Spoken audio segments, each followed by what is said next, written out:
Ok, meus amigos, vamos voltar aqui, vamos falar de mais uma lei extravagante, agora, mais uma lei extremamente cobrada também.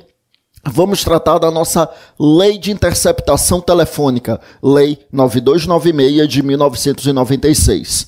E o que é que nós temos a dizer quando a gente fala da Lei de Interceptação Telefônica? Para começo de conversa, lembrar que a Lei de Interceptação Telefônica vai tratar de um sigilo que está previsto no artigo 5º, inciso 12 do texto constitucional. Inciso 12, não 13, como ficou aí. Inciso 12 do texto constitucional. Artigo 5º, inciso 12, trata de uma série de sigilos. Fala do sigilo das comunicações, aí das comunicações telegráficas, comunicações de dados, das correspondências e das comunicações telefônicas. E esse mesmo inciso 12 nos diz que ressalva nessa última hipótese, ou seja, ressalva na hipótese das comunicações telefônicas, a possibilidade de quebra desse sigilo mediante ordem judicial para investigação criminal ou para instrução processual penal. Então, com isso, a gente já tem aqui o começo da ideia de interceptação telefônica, porque a gente já tem um começo da ideia de quebra de sigilo das comunicações telefônicas. Interceptação telefônica é isso, é quebra de sigilo das comunicações telefônicas. Ou a gente pode dizer também quebra do sigilo das conversas telefônicas, significando dizer, é ter acesso ao teor das conversas telefônicas. Por isso, interceptação, que é essa captação feita por uma terceira pessoa que não nenhum dos dois interlocutores, tá? Dois ou mais, né? Já que hoje é possível fazer ligação de telefone, existem determinados mecanismos que a gente consegue falar com mais de uma pessoa ao mesmo tempo, né? Bom, mas o fato, meus amigos, é que na interceptação nós temos isso, nós temos a captação feita por uma terceira pessoa e não realizada pelos interlocutores, tá? E também não há ciência por parte dos interlocutores. Então essa interceptação significa a quebra do sigilo das conversas telefônicas, ou podemos dizer, quebra do sigilo das comunicações telefônicas, tá bom? Então, primeira coisa é não confundirmos essa interceptação telefônica com a questão da gravação telefônica, a gravação chamada ali de escuta também. Essa gravação, meus amigos, ela pode ser realizada por um dos interlocutores sem a ciência do outro e isto é uma conduta lícita. Essa gravação, que é chamada aqui de gravação telefônica, meus amigos, é uma gravação que é feita de forma oculta, é uma gravação chamada de clandestina e essa gravação clandestina, ela é lícita. A gravação clandestina é a gravação feita por um dos interlocutores sem o conhecimento do outro. Ou pode ser feita por uma terceira pessoa desde que mancomunada com um dos interlocutores, ou seja, um dos interlocutores pede ajuda a uma terceira pessoa, mas um dos interlocutores tem ciência da gravação. Será uma gravação aqui, gravação clandestina. A gravação clandestina a priori é uma gravação lícita. Eu digo a priori, porque a gravação clandestina não será lícita se aquela conversa estiver acobertada por algum tipo de sigilo. Então, por exemplo, imagina o sigilo profissional ali entre o advogado e o cliente. Imagina um advogado que grava aquilo ali para depois utilizar contra o cliente porque quer se vingar de alguma conduta do cliente, o cliente não pagou honorários, etc. Não, essa gravação não seria lícita, porque ali aquela conversa está cobertada por um sigilo previsto em lei. Então, neste caso, a gravação clandestina não seria lícita. Agora, a gravação clandestina feita por um dos interlocutores sem ciência do outro, quando a conversa não está amparada por uma hipótese como essa, a conversa não está resguardada por uma hipótese de sigilo prevista em lei, aí essa gravação clandestina é lícita, tá bom? Avancemos, meus amigos. O que mais que nós temos aqui quando a gente traz essa situação? Avançando aqui ainda, então a gente vai para essa questão. Outro ponto, não confundir a interceptação telefônica, já dissemos que ela não se confunde com a chamada gravação clandestina.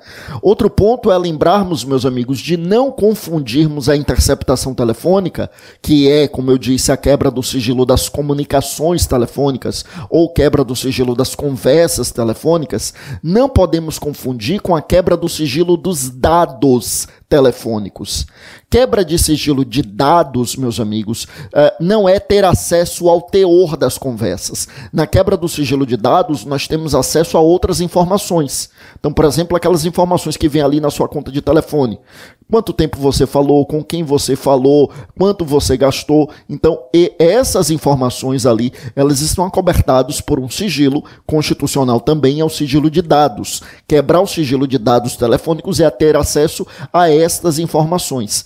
E ter acesso a essas informações, meus amigos, é algo que pode ser feito sem ordem judicial. Pode ser feito, por exemplo, pela CPI. A CPI, ela pode, Comissão Parlamentar de Inquérito, sabemos, ela pode quebrar o sigilo dos dados telefônicos, mas não pode quebrar o sigilo das conversas telefônicas. Ou seja, pode sim quebrar o sigilo de dados, mas não pode ali decretar a interceptação telefônica, tá bom? Importante que a gente atente para essa questão. Bom, então voltando aqui para a questão da interceptação propriamente dita, ou seja, a quebra do sigilo das comunicações telefônicas ou das conversas telefônicas, já vimos então que no artigo 5º, inciso 12, meus amigos, nós temos pelo menos 3 requisitos.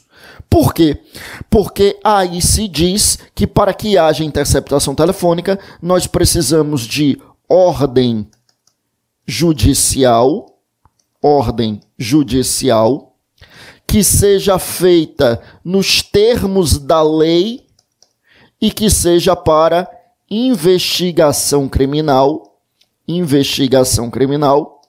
ou para instrução processual penal. Vou colocar investigação processo, tá? Então, investigação criminal ou instrução processual penal, ou seja, investigação ou processo. Veja bem. Primeiro, quando a gente fala da questão da ordem judicial. Quando a gente fala da questão da ordem judicial, meus amigos, é importante chamarmos a atenção, então, para o fato de que, evidentemente, como nós já mencionamos, não cabe interceptação telefônica sem que tenha uma decisão judicial. Por isso que a gente reiterava há pouco que a CPI não pode quebrar o sigilo das comunicações telefônicas, apenas o sigilo dos dados telefônicos. Ter acesso aos dados, a CPI pode. Agora, quebrar o sigilo das comunicações é ter acesso ao teor das conversas. Isso a CPI não pode. A CPI não pode ter acesso a essas informações. É necessário que exista a ordem judicial.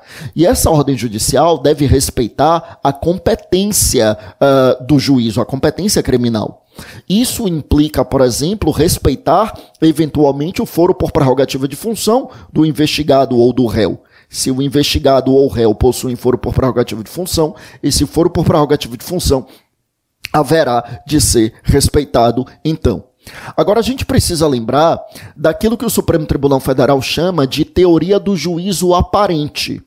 Teoria do juízo aparente significa poder aproveitar os atos praticados pelo juízo aparentemente competente. Aparentemente competente. Como assim? É simples de visualizar. Imagine, por exemplo, um juiz de primeira instância. Então, amanhã, você estudando aí para o seu concurso, passou na Magistratura Federal. Você está ali na Magistratura Federal de primeira instância e se inicia uma investigação criminal. E nessa investigação criminal, o delegado de polícia, ele formula ali o requerimento para interceptação telefônica. Já lhe antecipo que, tecnicamente, seria mais correto dizermos que o delegado formula uma representação pela interceptação telefônica. Mas a lei de interceptação utiliza a expressão requerimento quando se refere aqui ao delegado de polícia. Deveria ser representação. Quem faz requerimento são as partes. Ou, na fase de investigação, as possíveis futuras partes em um eventual processo. Então, o delegado não formula requerimento, formula representação, mas a lei de interceptação telefônica utilizou a expressão requerimento. Então, eu volto aqui à minha ideia. Imagine que você, amanhã, na Magistratura Federal de primeira instância, foi aprovada aí no concurso para a magistratura, e se inicia a investigação, e aí a autoridade policial formula ali o requerimento, como diz a lei de interceptação, para que haja a decretação da interceptação telefônica. Você decreta. Percebeu que estão presentes todos os requisitos previstos na Lei 9296 de 1996, é a lei sobre a qual estamos falando, você decreta a interceptação telefônica.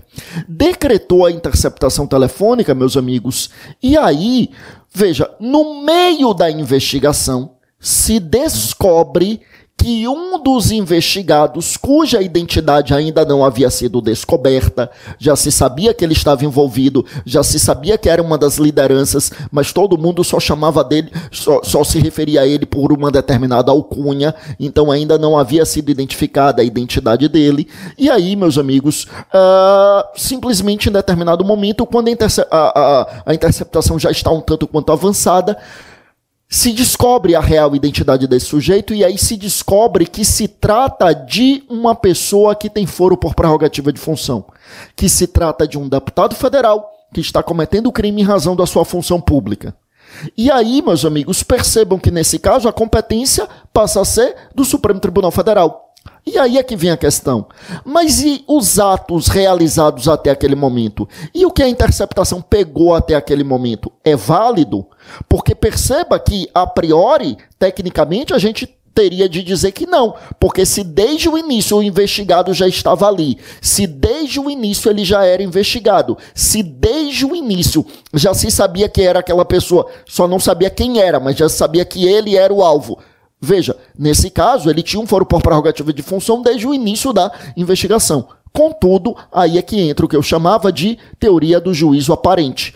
Porque enquanto não se sabia que ele era um deputado federal, enquanto não se conhecia a real identidade desse sujeito, perceba que aquela primeira instância, né, o juízo de primeira instância, era então o juízo aparentemente competente. Então a teoria do juízo aparente permite aproveitar como válidos os atos praticados pelo juízo aparentemente competente. O que é o juízo aparentemente competente? Era aquele juízo que era aparente até o momento, ou melhor, era o juízo que era competente até o momento em que só haviam aquelas informações, tá?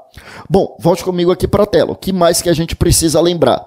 Então, veja, a questão da ordem judicial já o dissemos, aí a questão da existência de uma lei. Veja, então, o artigo 5º, inciso 12, exige uma regulamentação da matéria por lei, meus amigos. Meus amigos, essa lei já existe, é exatamente a nossa lei, é exatamente a lei 9296 de 1996. A Lei 9296 de 1996 regulamenta esse disposto no artigo 5º, inciso 12 da Constituição, trazendo então aqui as questões, o regramento relacionado à interceptação telefônica. Só que a lei, ela foi além, porque ela não trata apenas da interceptação telefônica, ela trata também da interceptação telemática, a interceptação dos dados de informática. Então, são os requisitos desta lei que nós vamos utilizar para eventualmente decretar a interceptação telefônica, mas também são os requisitos dessa lei que nós utilizaremos para, por exemplo, decretar a interceptação ali dos dados de informática, decretar a interceptação do e-mail do sujeito, das redes sociais do sujeito. Então, tudo isso contemplado na Lei 9296. E aí, para fechar esses requisitos constitucionais contemplados no artigo 5º, inciso 12, veja que a interceptação deve se dar para a investigação criminal ou instrução processual penal. Veja, então é para investigação criminal ou para a instrução processual penal. Avancemos em relação a isso, meus amigos. Olha só.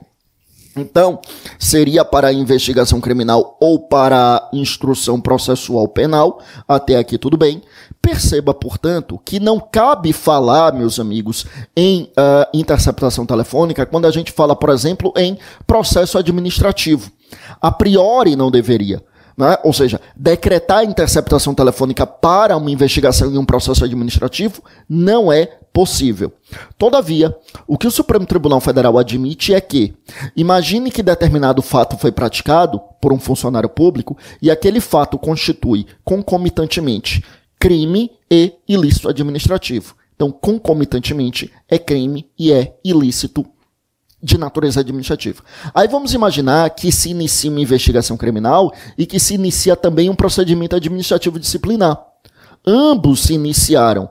E aí, veja, não dá, como nós sabemos, para decretar interceptação telefônica no bojo do procedimento administrativo. Mas dá para decretar interceptação telefônica no bojo da investigação criminal. O que o Supremo Tribunal Federal admite é que aquela interceptação decretada na investigação criminal possa ser aproveitada para o procedimento administrativo. Então, não se pode decretar a interceptação telefônica para um procedimento administrativo, porque só se pode decretar a interceptação telefônica para uma investigação criminal ou instrução processual penal. Então, não dá para decretar, eu repito, para um procedimento administrativo. Mas nada impede, repito também, que, uma vez tendo sido decretada ali a interceptação telefônica para a investigação criminal, que ela seja aproveitada até a título de prova emprestada para o procedimento administrativo. Decretar para o procedimento administrativo, não. Mas utilizar uma interceptação que foi decretada, seja para investigação criminal ou para instrução processual penal, isso sim seria possível. Tá bom? Volte comigo aqui para a tela. O que mais que a gente tem? Aí veja bem. Então, esses são os requisitos, meus amigos, exigidos constitucionalmente. Então, constitucionalmente se exige para a decretação da interceptação telefônica que, em primeiro lugar, exista uma ordem judicial. Em segundo lugar, e aí a gente tratou, né, da questão do juízo aparente. Em segundo lugar, que exista uma lei regulamentando o tema. Essa lei já existe, nós sabemos, é exatamente a lei sobre a qual nós estamos falando, a lei de interceptação, ou seja, a lei 9296 de 1996. E, por fim, que exista uma investigação criminal ou uma instrução processual penal, ou seja, que exista uma investigação criminal ou um processo. Só que aí, veja, como eu disse, esses são os requisitos constitucionais. Só que aí veio, então, a Lei 9296 e acrescentou mais alguns requisitos. Veja, e pode isso acrescentar novos requisitos? Pode, sem dúvida. Por quê? O artigo 5º está trazendo uma garantia constitucional, né, que diz respeito ali ao sigilo das comunicações telefônicas. O que não poderia é a lei infraconstitucional ela ampliar as hipóteses de quebra do sigilo. Aí não. Agora, como a lei está criando mais requisitos para a quebra do sigilo, então ela não está diminuindo a garantia criada constitucionalmente. Então não tem problema nenhum, até porque o próprio artigo 5º, inciso 12, ele diz que a matéria seria regulamentada por lei.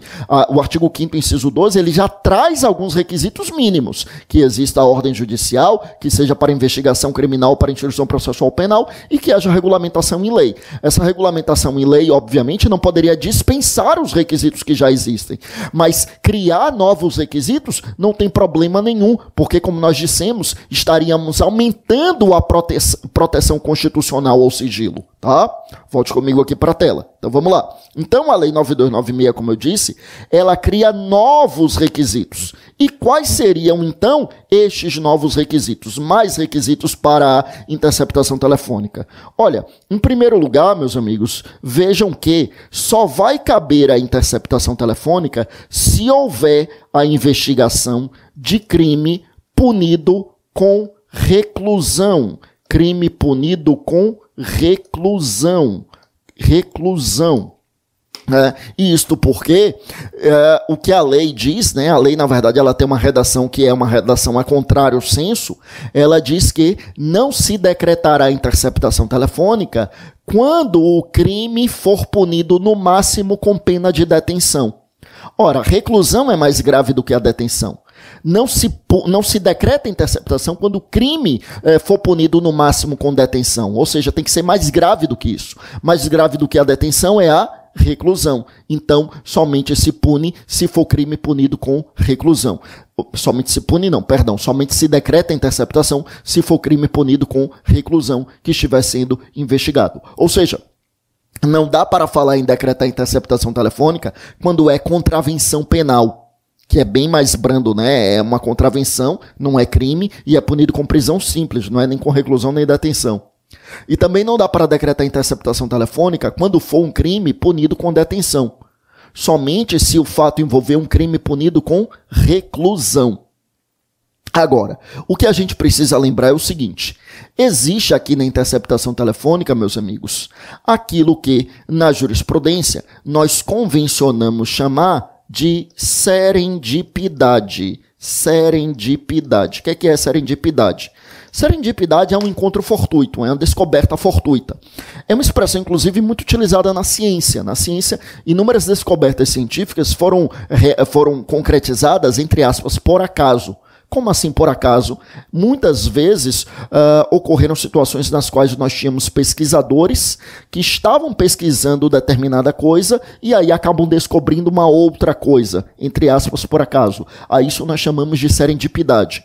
Aqui, quando a gente fala na persecução criminal, serendipidade é essa situação na qual estamos investigando um determinado crime e acabamos por descobrir um outro crime. A isso nós chamamos de serendipidade, esse encontro fortuito, esse encontro casual.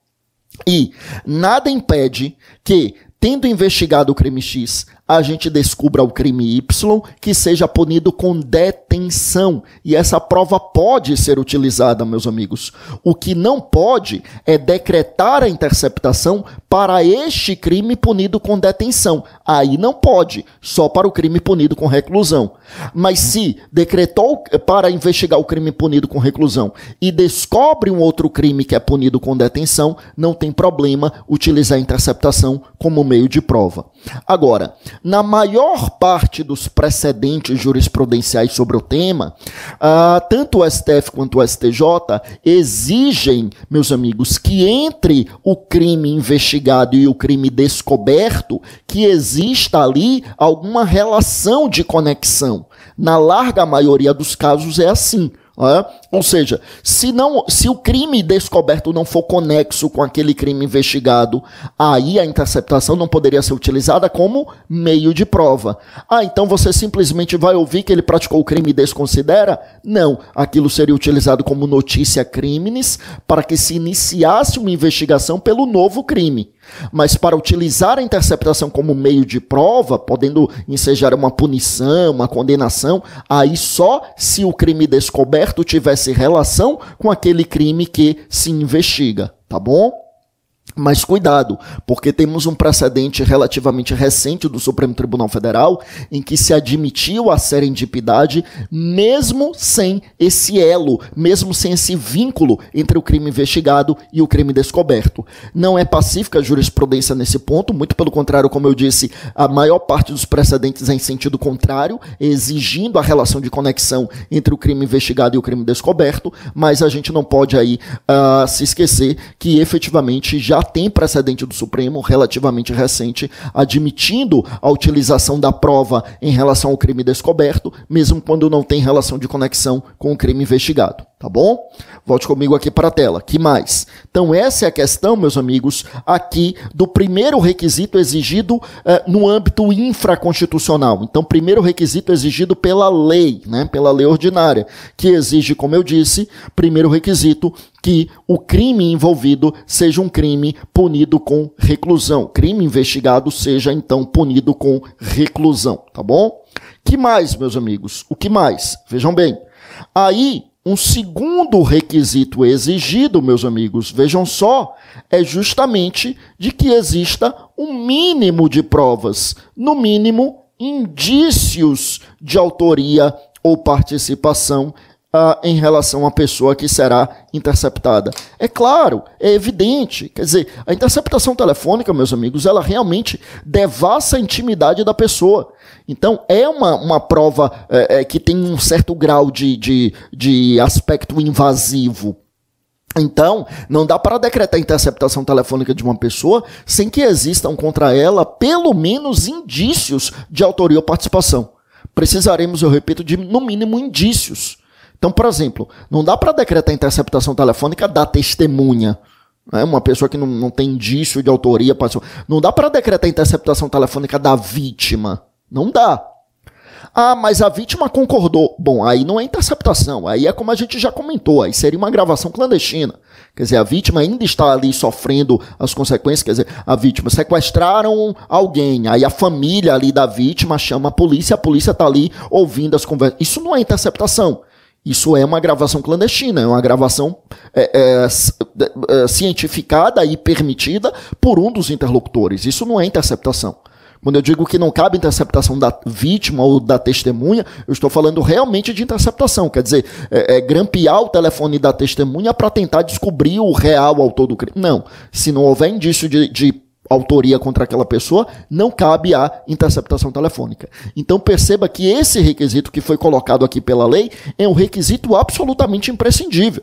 Não dá para devassar a intimidade de uma pessoa sem que contra ela existam pelo menos indícios, sejam indícios de autoria, sejam indícios de participação na prática do crime.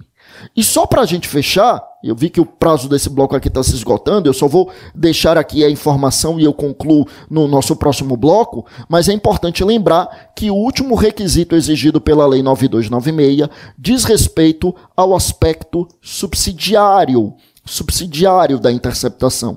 É a subsidiariedade da interceptação telefônica. O que é esse aspecto subsidiário? Eu volto daqui a pouco trazendo isso. Vamos lá.